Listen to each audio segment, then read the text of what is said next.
Baik, selamat siang, salam hangat dan salam sehat. Perkenalkan, nama saya Sadarman Waruu, NPM 19 051 111 Saya dari FKIP Universitas Dharma Agung semester 6. Jadi saya membuat video ini untuk memenuhi tugas dari mata kuliah filsafat Pancasila yang diasuh oleh Ibu, dalam hal ini yang terhormat Ibu Cici Fitri Betty, SPD MPD.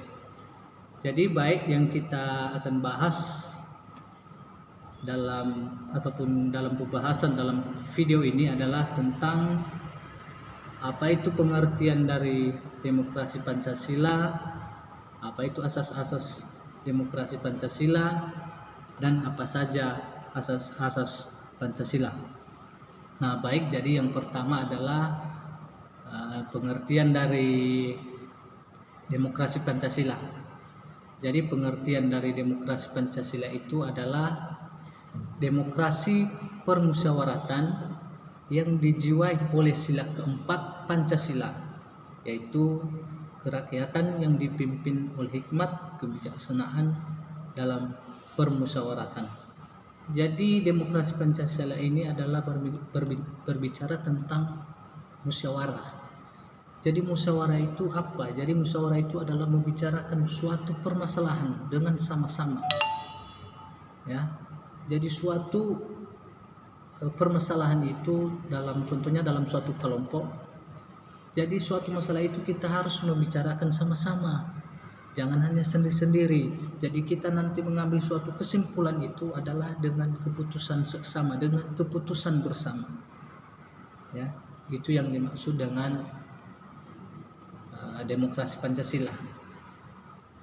Kemudian kita lanjut dengan apa itu pengertian dari asas-asas demokrasi. Jadi asas-asas demokrasi itu adalah kesadaran untuk mencintai rakyat, nasib, serta cita-cita rakyat, dan memiliki jiwa kerakyatan, atau menghayati adanya kesadaran senasib dan kesamaan cita-cita dengan rakyat.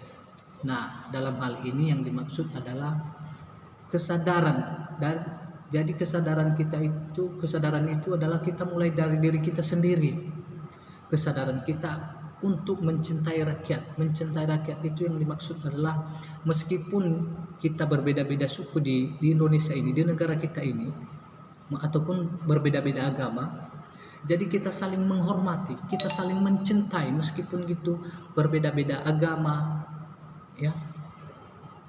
Jadi kita saling menghormati. Dan di sini juga berbicara tentang nasib. Ya. Jadi meskipun nasib kita ini berbeda-beda semuanya, ada yang kaya, ada yang sederhana, dan ada nasib yang kurang mampu. Jadi semua itu kita harus mensyukuri. Kenapa? Karena kita semua di dunia ini tidak sama nasib kita.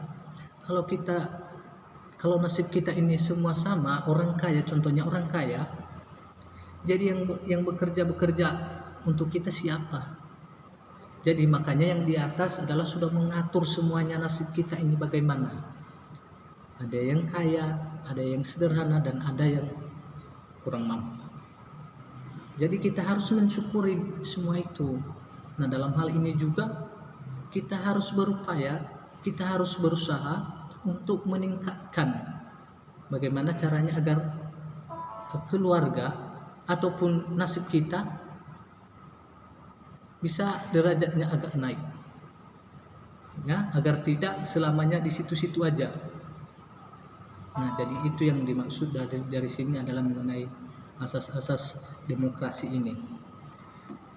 Kemudian kita akan melanjutkan mengenai jenis-jenis dari demokrasi. Nah, yang pertama di sini adalah asas kerakyatan. Apa itu yang dimaksud dengan asas kerakyatan? Jadi asas kerakyatan di sini adalah asas yang mendasari kesadaran kecintaan terhadap rakyat, juga memiliki jiwa kerakyatan baik berupa nasib atau cita-cita. Jadi ini agak tidak jauh sama dengan pengertian dari asas-asas demokrasi tadi. Jadi ini juga berbicara tentang kesadaran diri kita sendiri untuk mencintai sesama manusia, meskipun kita ini berbeda-beda suku, berbeda-beda agama, tetapi kita harus ada kesadaran diri untuk menghargai dengan satu sama lain. Dari kita, oleh kita, dan untuk kita bisa negara ini maju. Jadi kita harus ada kesadaran kita untuk menjunjung tinggi, untuk memajukan negara kita ini. Ya.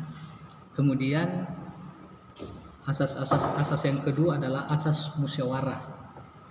Asas musyawarah adalah asas yang menghimpun suara dan kehendak rakyat dalam kelompok musyawarah.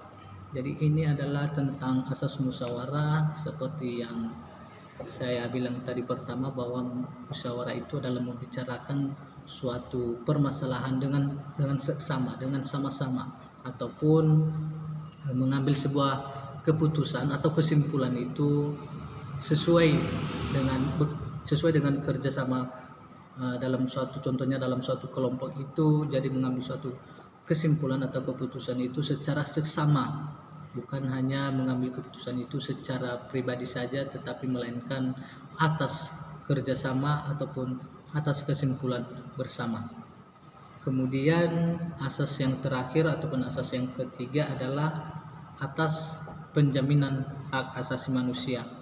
Jadi yang dimaksud di sini adalah negara yang berdasarkan demokrasi Pancasila sangat menghormati hak asasi manusia.